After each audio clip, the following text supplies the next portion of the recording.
हमारा ये अकीदा है कि हम मरने के बाद ख़त्म नहीं हो जाते। कुरान में जगह जगह अल्लाह ने फरमाया मिन्हा खलक़नाकुम, इस मिट्टी से हमने तुम्हें पैदा किया, वफ़ीहा नुईदुकुम,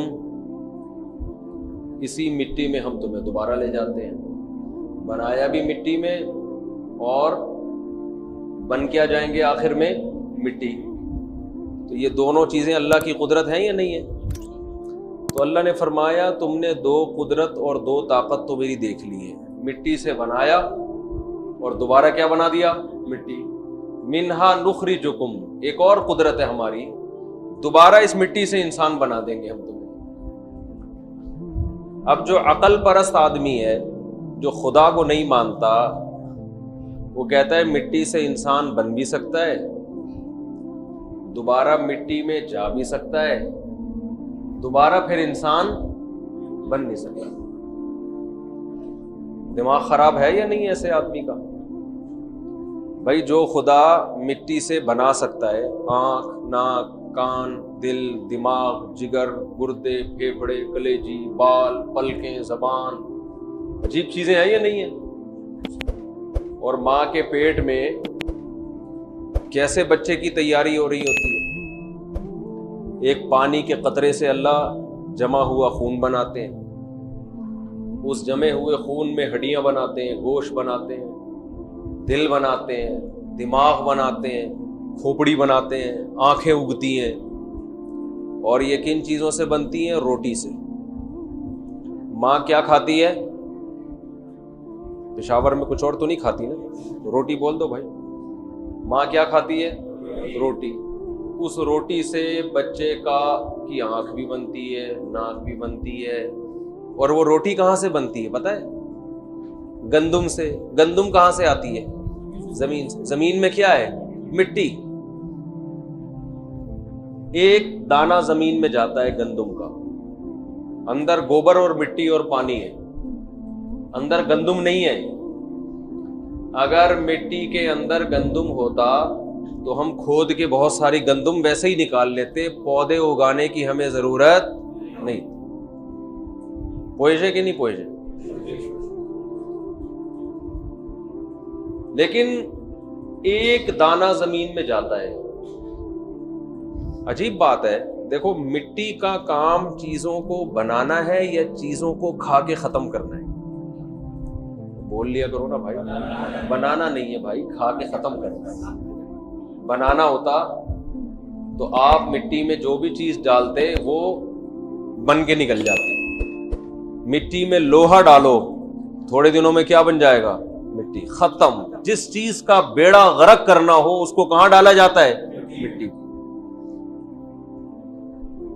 ताहिर भाई मुलाकात कर लिएगा बाद में, ऐसा ना निकल जाए पता ही नहीं चला। ये हमारे बचपन के बड़े भाई के दोस्त हैं, जहां मैंने जिंदगी के 35-40 साल जिस इलाके में गुजारे ना, तो इनका घर हमारे पड़ोस के करीब था। पड़ोस के करीब नहीं, पड़ोस में था। तो इनके भाई से भी हमारी बचपन की, इनकी मेरे बड़े भाई से दोस्ती, तो हम बचपन में साथ। बचपन के दोस्त का उसूल है कि उसे कभी नाराज नहीं होने दो, क्योंकि वो आपके सारे राज जानता है। ठीक है ना? ये मेरा बचपन भी जानते हैं, है भाई, स्कूल का ज़माना भी, मदरसे का ज़माना भी, सारी चीज़ें जानते हैं। तो इनसे दुश्मनी नहीं लेनी किसी कीमत। तो इसहाक भाई ये भी हमारे पड़ोस में, थोड़ा सा दूर है लेकिन तकरीबन पड़ोसी है। तो जमात में आए हुए इत्तेफाक से यहाँ पेशावर में। तो अब मुझे एक बात बताओ कि मिट्टी में कोई भी चीज डालो तो बेड़ा गर्क कर देती है ना उसका। लोहा डालो, सोना डालो, चांदी डालो, पीतल डालो, मिट्टी का काम है चीजों को खा के खत्म करो। इंसान को डाल दो, कैसा बेड़ा गर्क करती है उसे। अल्लाह के कमालात हैं। इसी मिट्टी में सेब का बीज डाल दो आप, है भाई, खा के खत्म नहीं करेगी, बल्कि उसको उगाना शुरू कर देगी। ये अल्लाह की कुदरत है। आज यूनिवर्सिटियों में, तालीम याफ्ता लोग इल्म हासिल करके खुदा के करीब होने के बजाय खुदा से दूर हो रहे हैं। जो स्कूल नहीं जाता, यूनिवर्सिटी नहीं जाता, वो ज़्यादा मज़हब के करीब होता है। जो जितना पढ़ा लिखा होगा, इल्ला माशाअल्लाह चंद लोगों को छोड़ के, तो वो तालीम अल्लाह के करीब करने के बजाय उसे अल्लाह से दूर कर रही है। हालांकि जो साइंस को जितना पढ़ेगा उतना ही कुदरत के कमालात ज्यादा देखेगा वो। अब सवाल पैदा होता है, देखो कुरान क्या कहता है, इन्न फी खल्क़िस समावाति वल अर्दी वख्तिलाफिल लैली वन नहारी लआयातिल लिउलिल अलबाब।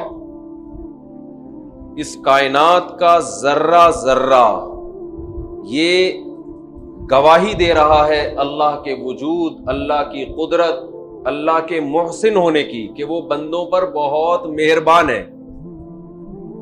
तो कायनात तो गवाही दे रही है, कायनात का जर्रा जर्रा। कुरान ने जो मिसालें दी हैं वो तो सारी साइंसी मिसालें दी हैं ना। जो साइंस का टॉपिक है, शहद की मक्खी किसका टॉपिक है? मुफ्तियों का टॉपिक है, साइंस का टॉपिक है ना। शहद किसका टॉपिक है? हकीमों का और डॉक्टरों का, उलमा का और मुफ्तियों का टॉपिक नहीं है।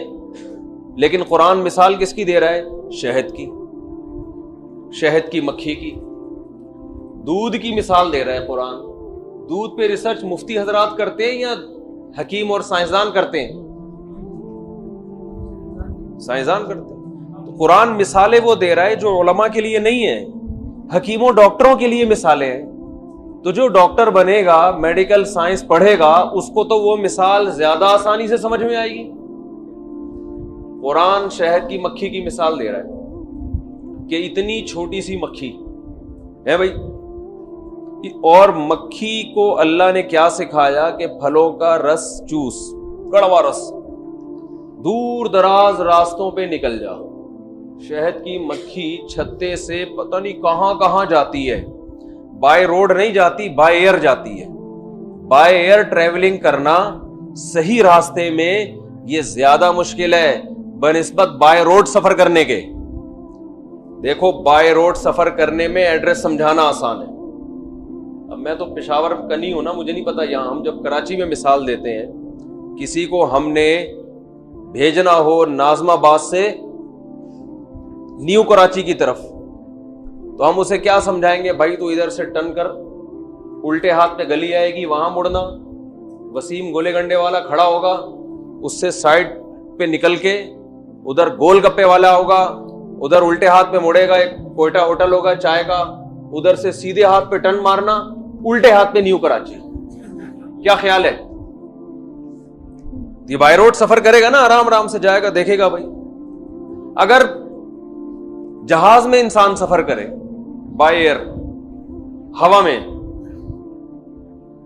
या हम कराची से पेशावर आ रहे हैं, तो वो भी आसान है। हम पाएंगे यहां से मुड़ोगे, इधर हैदराबाद आएगा, हैदराबाद से बाईपास से निकलना, उधर एक निशान लगा हुआ होगा, एक रोड इधर को जा रहा है, एक उधर को जा रहा है। बाय रोड में आपको अलामतें जगह जगह आएंगी और बिल आखिर आप पेशावर पहुंच जाओ। लेकिन जो पायलट आता है ना, तो उसको ये नहीं समझाया जाता, तू उड़ेगा, नीचे झांकना, हैदराबाद नजर आएगा तेरे को, है भाई। जब देख तुझे हैदराबाद का मशहूर किला नजर आए तो उल्टे हाथ पे टर्न मारना तू वहां से। क्या ख्याल है? कभी ऐसा देखा है आपने? यूं थोड़ा मुड़ेगा, दरिया सिंध आएगा, दरिया सिंध को क्रॉस करेगा, आगे देखना, अगर कहीं तेरे को खच्ची के पाए की खुशबू आना शुरू हो जाए तो समझ ले कि गुजरांवाला आ गया है। और जहां तेरे को चपली कबाब के होटल नजर आए, समझ ले पेशावर आ गया। क्या ख्याल है? वहीं उतार लेना। ऐसे नहीं होता। बाय एयर सफर करने के लिए बड़ी जबरदस्त कैलकुलेशन चाहिए ट्रिग्नोमेट्री की, कर्व ट्रिग्नोमेट्री। एक प्लेन ट्रिग्नोमेट्री होती है बहुत आसान, एक कर्व ट्रिग्नोमेट्री होती है बहुत मुश्किल। सदियों मेहनत करके अल-बैरूनी जैसे मुसलमान साइंसदान ने कर्व ट्रिग्नोमेट्री की इक्वेशन इजाद की थी, और आज भी साइंस उन्हीं इक्वेशंस को इस्तेमाल कर रही है। उसमें जर्रा बराबर तब्दीली नहीं हुई है। वो अल-बैरूनी साइंसदान था ना, उसकी इक्वेशंस पे चल रही है कर्व ट्रिग्नोमेट्री। लेकिन शहद की मक्खी कुरान कहता है कि दूर दराज इलाकों में जाएगी शहद हासिल करने के लिए, बाय एयर जाएगी और कोई रास्ता समझाने वाला नहीं होता।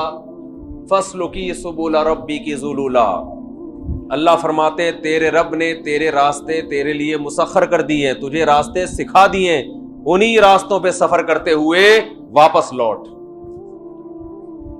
सूरज की शुआओं से और पता नहीं कौन कौन से फॉर्मूले इस्तेमाल करती है, वो इक्वेशंस इस्तेमाल करती है, उसको पता है कि मेरी सिमत कहां है, रास्ता नहीं भूलती। जिस छत्ते से निकली थी सैकड़ों छत्ते लगा दो, वापस उसी छत्ते में आएगी वो। तो कुरान मिसाल दे रहा है शहद की मक्खी, जो टॉपिक किसका है, मौलवियों का टॉपिक नहीं है, तबलीग वालों का टॉपिक नहीं है, ये टॉपिक किसका है, यूनिवर्सिटी का टॉपिक है भाई, है भाई। तो कुरान तो मौलवियों से कम खिताब कर रहा है, प्रोफेसरों से ज्यादा खिताब कर रहा है, तो उनको तो दीन के और करीब होना चाहिए था ना, लेकिन वो करीब होने के बजाय क्या हो रहे हैं, दूर हो रहे हैं। जो जितने अल्लाह की कुदरत के दलाइल इस कायनात में देख रहा है, पढ़ रहा है, दूध की मिसाल देते हैं कुरान। सूखा चारा जानवर को खिलाते हो और चिकना गाढ़ा दूध उससे तुम्हारे लिए निकलता है। तो भाई वो इसलिए अल्लाह से दूर हो रहा है कि ये इल्म जो पढ़ाने वाले लोग हैं वो मादा परस्त हैं, वो इस इल्म को पढ़ाते सिर्फ पैसों के लिए हैं। इसकी मिसाल ऐसे है जैसे आप को जरूरत थी रोटी की, भूख लग रही है आपको, किसी ने एहसान करके आपके लिए रोटी का इंतजाम कर दिया। मैं अक्सर एक मिसाल देता हूं, आप जंगल में थे, सहरा में, जंगल में भी नहीं, सहरा में, बेयाबान में कहीं रास्ता गुम हो गया, तो अब आपको किन चीजों की जरूरत होगी, सबसे पहले छांव की, धूप से बचें आप, खाने की ताकि जिंदा रह सके, और पानी की। खाने में भी अगर एक ही जैसा खाना मिलता रहेगा तो भी आपके जिस्म में बहुत सारी चीजों की कमी हो जाएगी। तो आपको खाने में ऐसी चीज चाहिए जो मुतवाजिन ग़िज़ा कहलाती, प्रोटीन भी हो, मिनरल्स भी हो, उसमें विटामिन भी हो। क्या ख्याल है भाई? अब आप परेशान थे, वहां तो कोई मदद करने वाला था नहीं, आपकी आंख लगी, जैसे ही आप उठे तो देखा कि एक साहिबान आपके ऊपर, छतरी नहीं होती जो लोग तफरीह में लेके जाते हैं ना, क्या कहते हैं उसको, अपने साथ कैंप, टेंट लेके जाते हैं, कैंपिंग करते हैं। तो आप उठे तो एक कैंप आपके ऊपर, धूप से बच गए आप। जबरदस्त भाई, बेहतरीन काम हो गया। कराची में कहते हैं हटो बच्चों हो गया। आपने कहा यार ये तो बड़ा जबरदस्त इंतजाम हो गया, लेकिन आपने कहा यार भूख का क्या होगा, शदीद भूख लग रही है। आप सोए, उठे नहीं, पहले प्यास ज्यादा लगती है ना, तो उठे तो पानी रखा हुआ है आपके सामने गिलास में। 4 आदमी थे आप, एक आदमी नहीं था। कितने आदमी थे? 4 आदमी। उठे तो 4 गिलास पानी रखा हुआ है। हैरान हो गए, वो क्या रहेगा, हम सोते हैं उठते हैं तो पानी रखा हुआ है हमारे सामने। भूख लगने लगी आपको, आप सो गए, उठे तो रोटियां रखी हुई हैं। फिर कमाल की बात यह है कि आप रोटी खाते खाते थक गए तो एक दिन उठे तो बिरयानी रखी हुई है, काबुली पुलाव रखी हुई है, चपली कबाब रखे हुए हैं, चटनी रखी हुई है, गोश्त भी है, दूध भी है, मक्खन भी है, मलाई भी। जो इंसान की बॉडी को जिंदा रहने और सेहतमंद जिंदगी गुजारने के लिए जो चीजें जरूरी हैं वो तमाम की तमाम चीजें रखी हुई, निस्वार गुटके पान के अलावा वो नहीं। अब इन चारों में एक आदमी कहता है कि यार हमें ये गौर करना चाहिए कि जैसे जैसे जिस चीज की जरूरत होती है फौरन वो चीज हाजिर हो जाती है। ये काम ऑटोमेटिकली खुद ब खुद, बोले कोई है यार, उस बंदे का पता चलाओ। शावर के लोग तो मशहूर है ना मेहमान नवाजी में, चाय कोई पिला दे तो चाय का बदला क्या है, जैसे खून का बदला खून है तो चाय का बदला चाय। निस्वार का बदला निस्वार है भाई। मेहमान नवाजी का बदला क्या है? मेहमान नवाजी। तो अब उनमें एक आदमी ने कहा, यार हमें देखना चाहिए ये कौन कर रहा है ये काम, हमें उसका शुक्रिया अदा करना चाहिए। उसने हमें जिंदा ना सिर्फ ये कि धूप से बचाया, हमारी जिंदगी का जरिया बना, और जिंदगी में जो जो चीजें चाहिए वो फौरन फौरन मुयस्सर कर रहा है। तो मैं तो चैन से नहीं बैठूंगा जब तक मुझे वो बंदा नहीं मिलता। मैं उसके हाथ चूमूंगा, उसको सजदा करूंगा, मुझे वो बंदा चाहिए। 3 लोग ऐसे थे, उन्होंने कहा कि छोड़ो यार, बंदा कौन है, देने वाला कौन है, छोड़ो, इस बहस में नहीं पड़ो। ये देखो मिल क्या रहा है, इस पे लेबोरेटरी बना के टेस्ट करते हैं, दूध में कैल्शियम कितना है, इस पे रिसर्च करते हैं। इधर तवज्जो, इधर तवज्जो। उसने कहा छोड़ो यार इस बात को कि कौन खिला रहा है, कौन ये चीजें मुयस्सर कर रहा है। हम ऐसा करते हैं कि इस पे रिसर्च करते हैं। ये जो कभी शहद रख के चला जाता है, कभी दूध रख के चला जाता है, कभी रोटी, तो इस रोटी पे रिसर्च करो, इसके अंदर है क्या क्या, हमारी बॉडी को कितनी रोटी की जरूरत है, ताकि हम ऐसा ना हो ज्यादा खा लें। वो बन गया साइंसदान। वो क्या बन गया? वो तीन उस तरफ हो गए कि यार ये तहकीक करो। एक इस जुस्सुदू में यार ये तहकीक तो मैं बाद में करता रहूंगा, लेकिन मुझे तो इसकी फिक्र है जिसने हमें जिंदगी दी और हर चीज बर वक्त प्रोवाइड कर रहा है, वो मुहैया कर रहा है। वो कौन है भाई? पहले तो मैं यार उसके हाथ चूमूंगा। जब आप उसने ज्यादा फड्डा किया ना कि यार उसको तलाश करो, तो इन तीनों ने कहा कि यार पहले तो ये कहने लगे छोड़ो उसको, तलाश को रहने दो यार, छोड़ो, इस बहस में नहीं पड़ो। ये देखो शहद क्या काम करता है बॉडी में जाके, दूध क्या काम करता है, दूध से क्या। अच्छा, उसमें एक था पकवान वाला, उसने कहा ये छोड़ो, इसको ये देखो कि इन चीजों को मिला के कोई बेहतरीन डिश बनाई जा सकती है कि नहीं बनाई जा सकती। अगर हम मुर्गी का, चिकन का गोश्त वहां से ले लें, उसमें टमाटर मिलाएं और दूध का दही बना के दही मिलाएं, तो बेहतरीन कढ़ाई बना के आज तुम्हें खिलाऊंगा मैं। वो इस चक्कर में लगा हुआ है।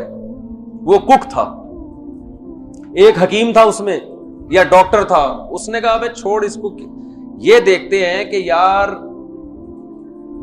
अगर खांसी हो जाए तो इनमें कौन सी खुराक ऐसी है जो खांसी में फायदा पहुंचाए, है भाई। बुखार हो जाए तो इनमें कौन सी खुराक को किससे मिला के कोई मेडिसिन बना लेते हैं जिससे बुखार ठीक हो जाए। वो इस चक्कर में लगे हुए।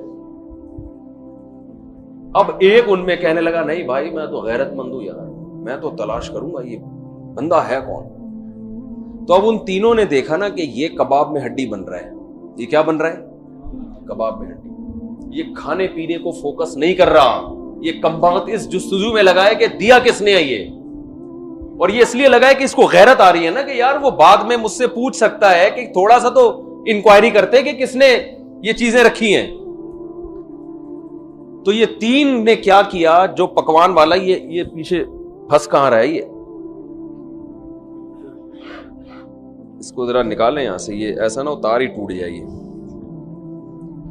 सवार का मजाक उड़ाया ना, तार भी टूट सकती है। तो उन तीनों ने कहा कि यार ये हर मुसलसल टेंशन बना हुआ है ये बंदा हमारे लिए, जो खाने पीने के मजे और लज्जतें हैं ना, हम उसको फोकस कर रहे हैं, उस अय्याशी में ये कबाब में हड्डी बना हुआ है। लिहाजा उन तीनों ने एक हल निकाला। उन्होंने कहा कि भाई ये कोई भी नहीं दे रहा, ये सारी चीजें हमें खुद ब खुद मिल रही है।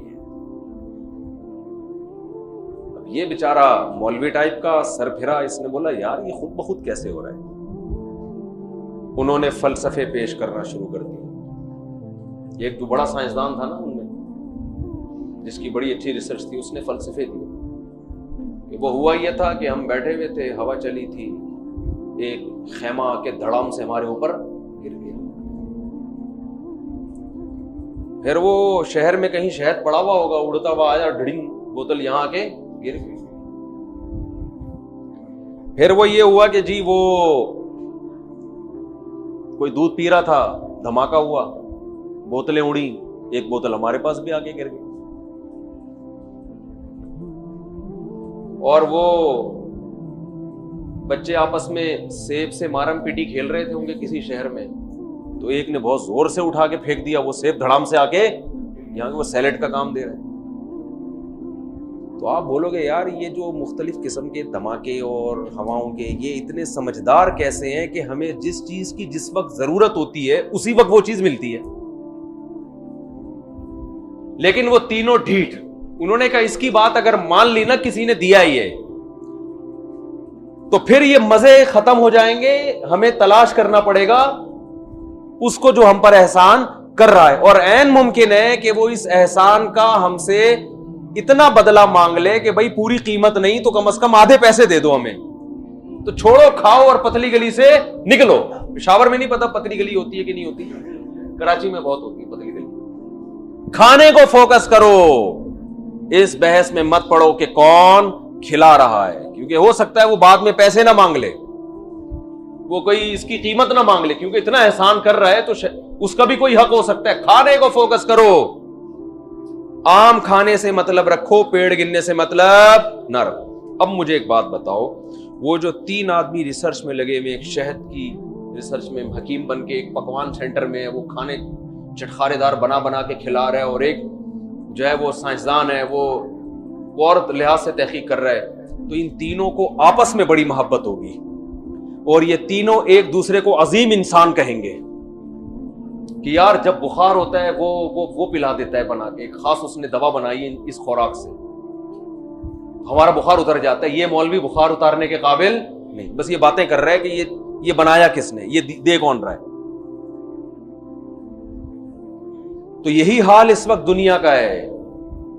समझते हो, यूनिवर्सिटियों में जो इल्म पढ़ाया जा रहा है वो असल में शरीयत का इल्म है, वो इल्म आपको अल्लाह से करीब करता, मगर जब आप उसको अल्लाह की कुर्बत का जरिया बनाते, आप उसको ख्वाहिशात नफसानिया का जरिया बना रहे हो, तोंदे भरने का जरिया बना रहे हो, अय्याशी का जरिया बना रहे हो। इसलिए दुनिया में जो लोग मजहब के खिलाफ हैं, आपस में एक दूसरे की बड़ी अजमत है उनके दिलों में। लेकिन मुझे एक बात बताओ, जब वो शख्स जो सहरा में ये सारी चीजें मुहैया कर रहा था, जब वो आपसे मिलेगा तो वो किसको शाबाश देगा? उन 3 को या इस एक को जो किसी काम का नहीं था? इस एक को शाबाश देगा, कहेगा भाई ये आदमी एहसान फरामोश नहीं है, ये आखिर वक्त तक मेरी तलाश में लगा रहा, ये एहसान फरामोश नहीं है। तो आपकी नजर में साइंसदानों की बड़ी वैल्यू है, आप अजीम इंसान मानते हैं उनको, उन्होंने हमारी खिदमत की। आपकी नजर में इंजीनियरों की बड़ी वैल्यू है, आपकी नजर में डॉक्टरों की बड़ी वैल्यू है। अल्लाह की नजर में सबसे ज्यादा वैल्यू उसकी है जो अल्लाह को तलाश कर रहा हो, उसका हक पहचानता हो और उसके हुकूक अदा करने की कोशिश में लगा हुआ हो। तो आखिरत में पता चलेगा भाई कौन अच्छा और कौन बुरा। अगर आप दुनिया के किसी शोबे में हैं और उसमें इंसानियत की खिदमत खुदा को खुश करने के लिए कर रहे हैं, तो आप बेशक साइंसदान हो, आप बेशक डॉक्टर हो, अल्लाह आपसे राजी है। और अगर आप खुदा से गाफिल हैं तो अल्लाह आपसे राजी नहीं हो। इंसान तो कहेंगे अवार्ड भी मिलेंगे, अल्लाह की नजर में कोई वैल्यू नहीं है। जन्नत और जहन्नम किसने बनाई है? अल्लाह ने। तो अपने हिसाब से बंदों को डालेगा, वो हमसे नहीं पूछेगा। हम तो कहेंगे अल्लाह वो अजीम इंसान थे, उन्होंने ये इजाद कर दिया, उन्होंने ये इजाद कर दिया, फला ने तो कुछ भी इजाद नहीं किया। हमारे नबी ने क्या इजाद किया बताओ?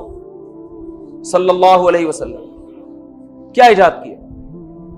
आपने इंसानियत को सीधा रास्ता दिखाया, अल्लाह का रास्ता दिखाया। तो अल्लाह की नजर में सबसे ज्यादा कदर किसकी है?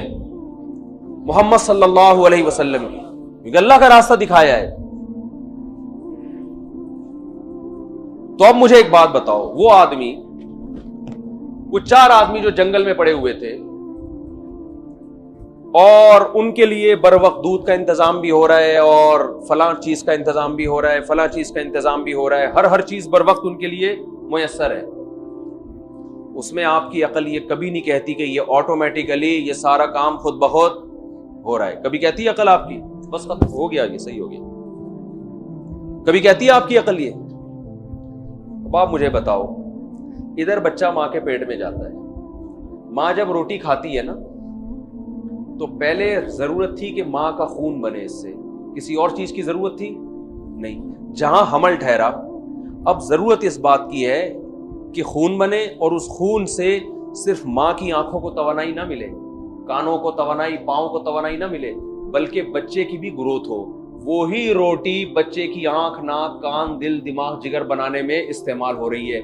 ये ज्यादा अजीब अमल है या वो कि आपको बर वक्त पानी मिल रहा है और बर वक्त दूध मिल रहा है? पेट में रोटी से क्या बन रही है?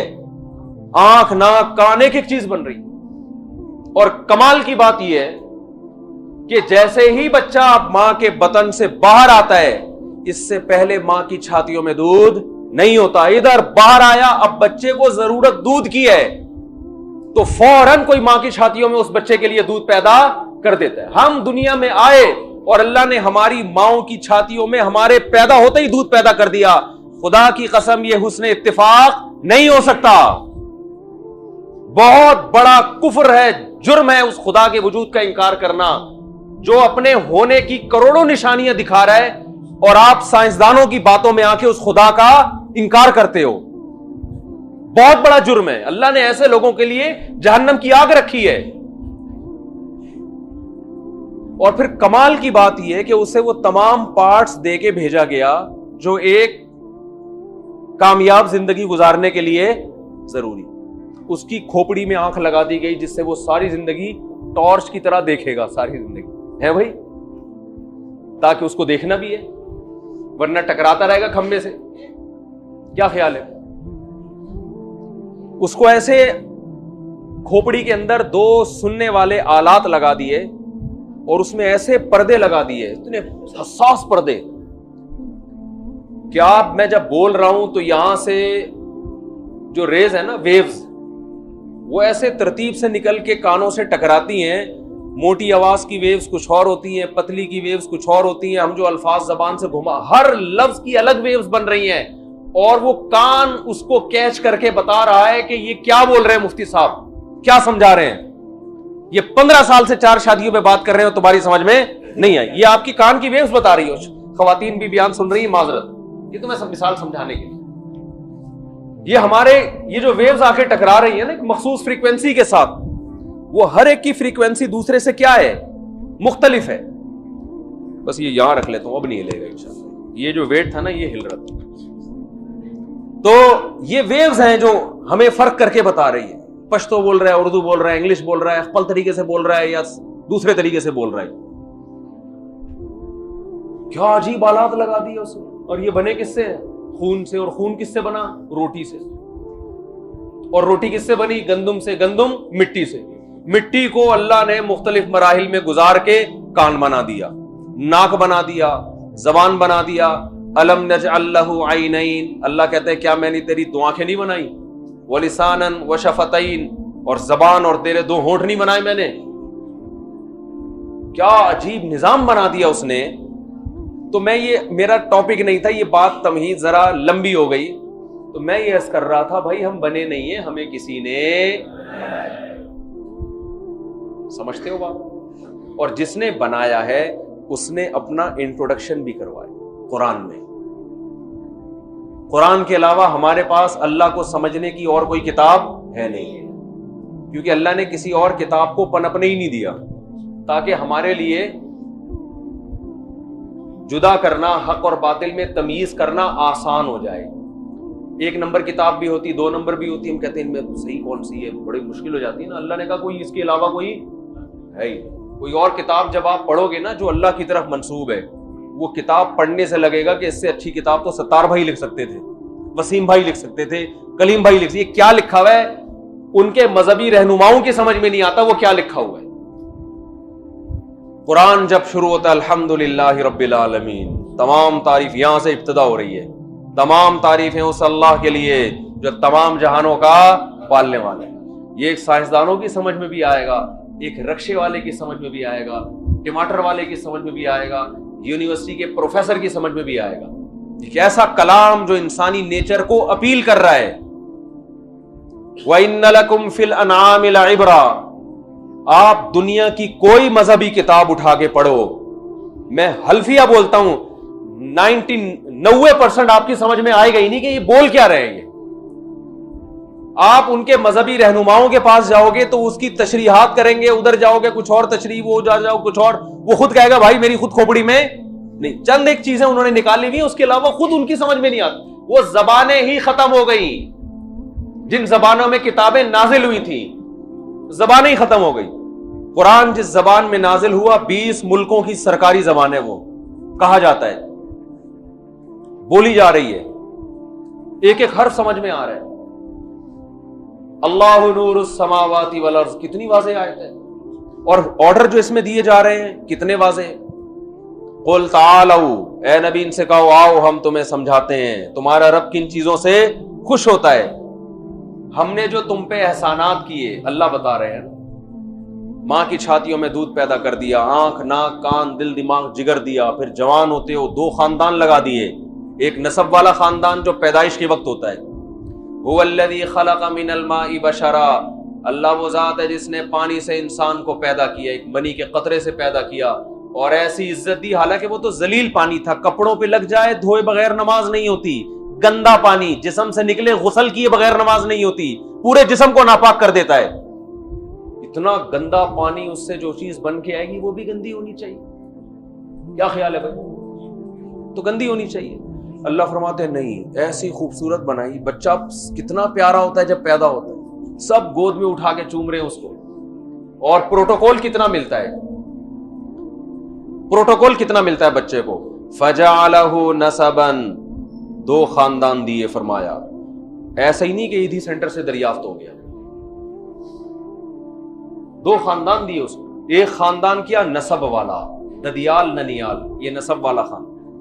ददियाल भी खुश हो, ददियाल को पश्तो में ददियाल ही बोलते हैं ना, ददियाल समझते हैं ना, बाप वाला खानदान, वो भी खुशी मना रहे हैं। और एक ननियाल, मामू खाला, ये वाला खानदान, ये भी खुशी मना रहे हैं।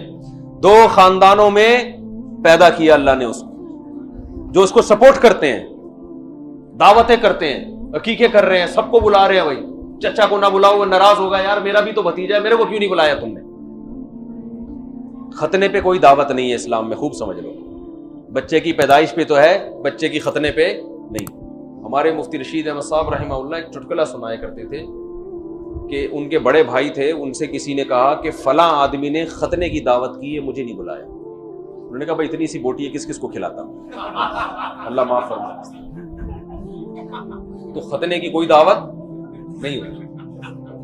तो खैर, तो फजअलहु नसबन, 2 खानदान दिए, ददियाल भी और ननियाल भी। और फरमाया जब जवानी की दहलीज पे कदम रखा, एक और खानदान, सहरा, ससुराल वाला खानदान। जब तक किसी घर में आपकी शादी ना हो, गली में 2-3 दफा नजर आ गए, लड़की का बाप को शक हो जाता है ये बंदा आवारागर्दी कर रहा है, इधर क्यों टहल रहा है, गली के कुत्ते आपके पीछे छोड़ देगा वो। लेकिन वही रिश्ता हो जाए, हाँ हो जाए, फिर आप गली के नुक्कड़ पे खड़े हो, आपके ससुर साहब बोलेंगे बेटा यहाँ क्यों खड़े हो, अंदर आओ, घर बैठो। क्या ख्याल है? सास बुलाएगी बेटा उधर क्यों टहल रहे हो, हमारी इज्जत खराब हो रही है। लोग बोल रहे हैं उनका दामाद है उधर उधर पड़ा हुआ है बेचारा, बैठो। फिर दामादों के नखरे होते हैं, मैं गया चाय का नहीं पूछा मुझे, है भाई। ये इज्जत किसने दी है? अल्लाह ने, ससुराल। और ये इज्जत शादी से मिलती है। अंग्रेजों के यहां ना ददियाल होता है और ना ससुराल। एक मिसाल में पिछली दफा जब पेशावर आया था ना तो भी दी थी, अब दोबारा हयाताबाद में जो बयान हुआ दोबारा दे देता हूं। बड़ी खानदानी मिसाल है।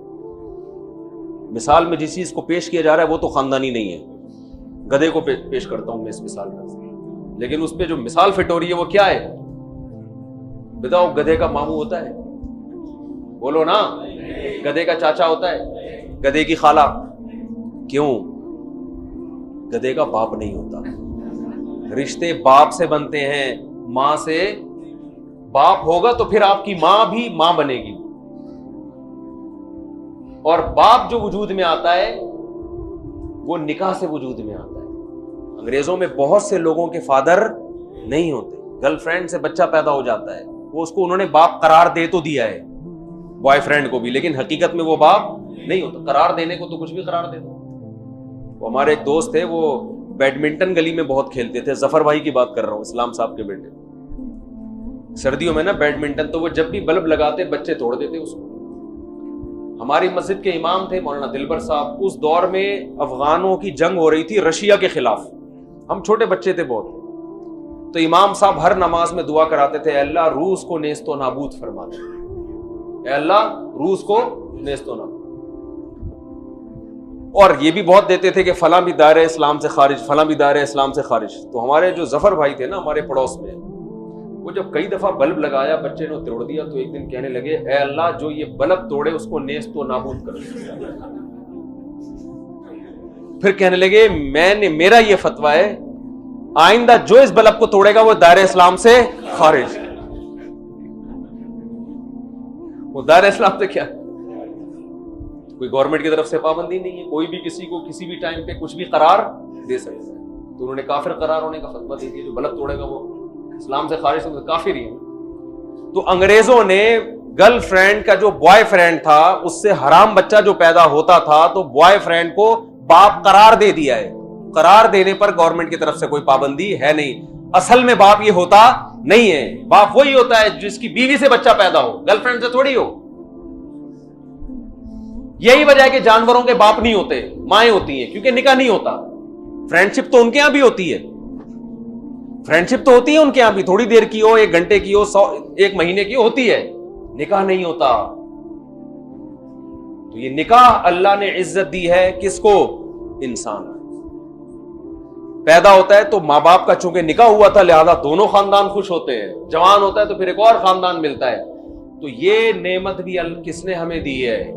अल्लाह ने दी। वो अलग बात है हम इस नेमत से जान छुड़ा रहे हैं, निकाह नहीं कर रहे, देर से कर रहे हैं, तो हमारा अपना मसला है।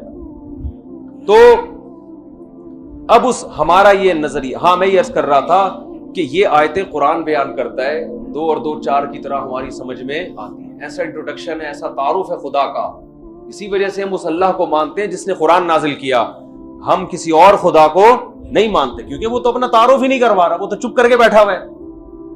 हम तो उसी को मानेंगे ना जो बोल रहा है, अपनी बातें कर रहा है। तो हमारा ये नजरिया है, हमें बनाया अल्लाह ने। अब कुरान में उसने अपना तारुफ करवाया, उस कुरान में वो हमें बताता है कि तुम मरने के बाद खत्म, तुम्हें दोबारा जिंदा और तुमसे चंद सवालात पूछे जाएंगे।